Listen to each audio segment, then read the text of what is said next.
Hello friends, आज के इस वीडियो में हम लोग chapter 9 light reflection and refraction वाले टॉपिक को कवर करेंगे। तो रिफ्रैक्शन क्या होता है, इसको हम लोग एग्जांपल्स के थ्रू समझेंगे तो ज़्यादा क्लियर हो जाएगा।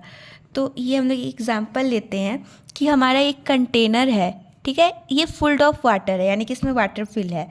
अब यहाँ पे हम लोगों ने एक पेंसिल रखी, तो ये पेंसिल हमें क्या ऐसे दिखती है कि पेंसिल यहाँ पे पानी है, यहाँ पे पेंसिल है, तो पेंसिल को अगर स्ट्रेट मान लो किसी भी तरीके से हम लोग फिक्स करें तो स्ट्रेट लगती है? नहीं, वो इसका जो इंटरफेस होता है, जैसे पानी यहाँ तक जो फिल है, ठीक है, ये इतना तो अलग रहेगी, पेंसिल इतना अलग रहती है। और यहाँ पे जो लगता है कि पेंसिल जो है थोड़ी सी बेंट हो गई है, ऐसा फील आप लोग करना एक्सपेरिमेंट करके कि जो पेंसिल है थोड़ी सी ऐसे करके जा रही है, और ये जो है ये यहाँ मतलब उतना अच्छा मेरी तो ड्राइंग नहीं है, लेकिन थोड़ी सी बेंट हो जाती है।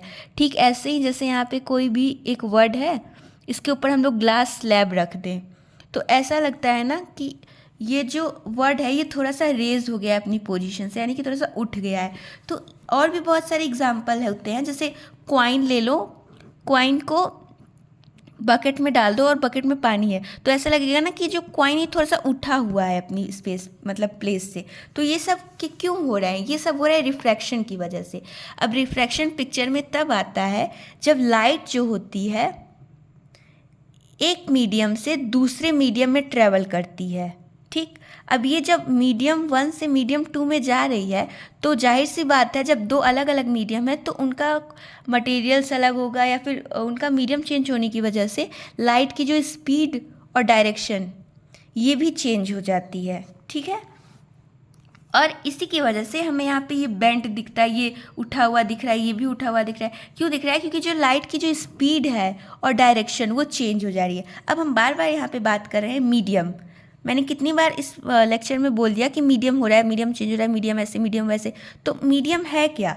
मीडियम बेसिकली वो थिंग है जिसके थ्रू लाइट पास हो रही है, यानी कि एक जगह से, जैसे एक पॉइंट ये है, दूसरा पॉइंट ये है, तो लाइट किसी ना किसी के थ्रू जा तो रही है, कोई ना कोई उसको तो मीडियम होगा तभी तो वो ट्रेवल कर पा रही है।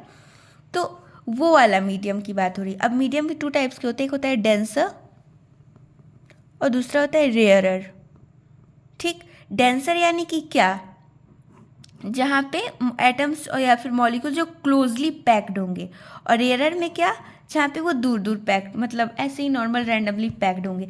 तो यहाँ पे जो डेंसर में जो लाइट की स्पीड क्या होगी? कम होगी। रेयरर में लाइट की स्पीड क्या होगी? ज़्यादा होगी, ठीक। तो एक ऐसे मिमिक है, इससे याद कर सकते हैं कि जब जो है लाइट डेंसर से रेयरर में ट्रैवल करती है तो जो ट्रांसमिटेड जो लाइट होती है वो बेंड करती है टूवर्ड्स अवे फ्रॉम नॉर्मल, ठीक है। और जब रेयरर से डेंसर में लाइट जाती है तो टूवर्ड्स नॉर्मल बेंड करती है। तो इसको हम लोग ऐसे भी याद रख सकते हैं डर से कि जब लाइट डेंसर से रेयरर में जाएगी तो अवे फ्रॉम नॉर्मल होगी, और जब रेयरर से डेंसर में जाएगी तो टूवर्ड्स नॉर्मल होगी। इसको एग्जाम्पल के थ्रू समझते हैं। ये हमारा ग्लास स्लैब है, इसमें हम लोगों ने ये लाइट पास की, ठीक।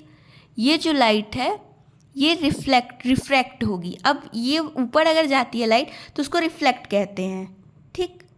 लेकिन ये जो लाइट है मेरी वो अंदर की तरफ आ रही है, यानी कि एक मीडियम 1 है, एक मीडियम 2। सपोज कर लेते हैं कि मीडियम 1 एयर है जो कि एक रेयरर मीडियम होता है, ठीक। और मीडियम 2 जो है ये हम वाटर एज्यूम कर लेते हैं, और वाटर क्या है? डेंसर मीडियम है, ठीक है। और जब लाइट जो है रेयरर से डेंसर में जा रही है, ठीक, तो बेंड किसकी तरफ होगी? नॉर्मल की तरफ होगी, यानी कि ये नॉर्मल है हमारा और इसकी ही साइड से ऐसे बेंट होगी, ठीक। और सॉरी, यहाँ पे हमारा नॉर्मल आ जाएगा, फिर से एक और नॉर्मल आएगा। अब रिफ्रैक्शन की बात करें तो अब क्या होगा? लाइट डेंसर से रेयरर में जा रही है, क्योंकि यहाँ भी तो एयर ही है। अब ये यहाँ पे जाएगी तो लाइट जो ऐसे करके बेंड हो जाएगी अवे फ्रॉम नॉर्मल। यहाँ पे है टूवर्ड्स नॉर्मल, यहाँ पे है अवे फ्रॉम नॉर्मल, ठीक है। तो यहाँ पे जो एंगल होगा ये एंगल आई हो गया इंसिडेंस का, और ये एंगल ऑफ रिफ्रैक्शन हो गया, ठीक है। इससे यहाँ भी एंगल ऑफ रिफ्रैक्शन बनेगा, फिर यहाँ भी एंगल ऑफ इंसिडेंस बनेगा। ये I1 हो गया, R1 हो गया, ये I2 हो गया, R2 हो गया, ठीक है। तो अब ये देखेंगे कि अगर यहाँ पे कोई मीडियम नहीं रहता तो लाइट तो सीधा ऐसे पास हो जाती, ये हम लोग ऐसे फिगर ड्रॉ करेंगे डॉटेड लाइन ऐसे करके, ठीक है। ये स्ट्रेट में ही पास हो जाती, जैसे ये स्ट्रेट तो नहीं है, मतलब ये ऐसे ही करके तो पास हो जाती, ऐसे करके मतलब स्ट्रेट नहीं जा रही है, वो पास हो जाती।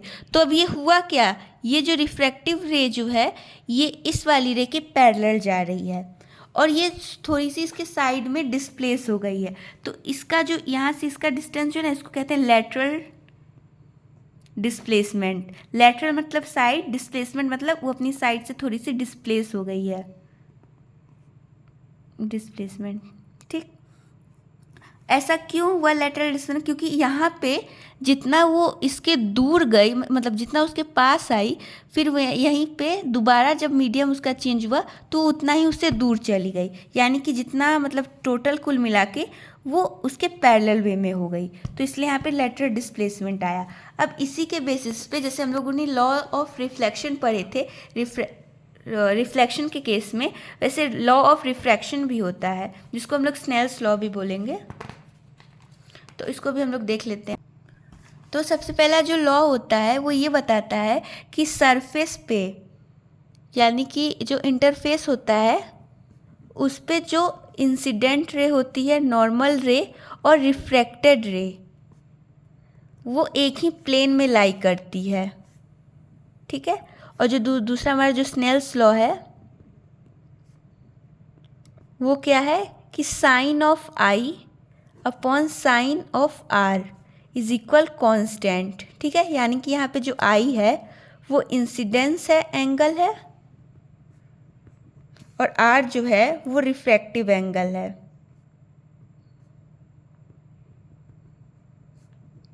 ठीक। तो ये हमारा हो गया लॉज ऑफ रिफ्रैक्शन।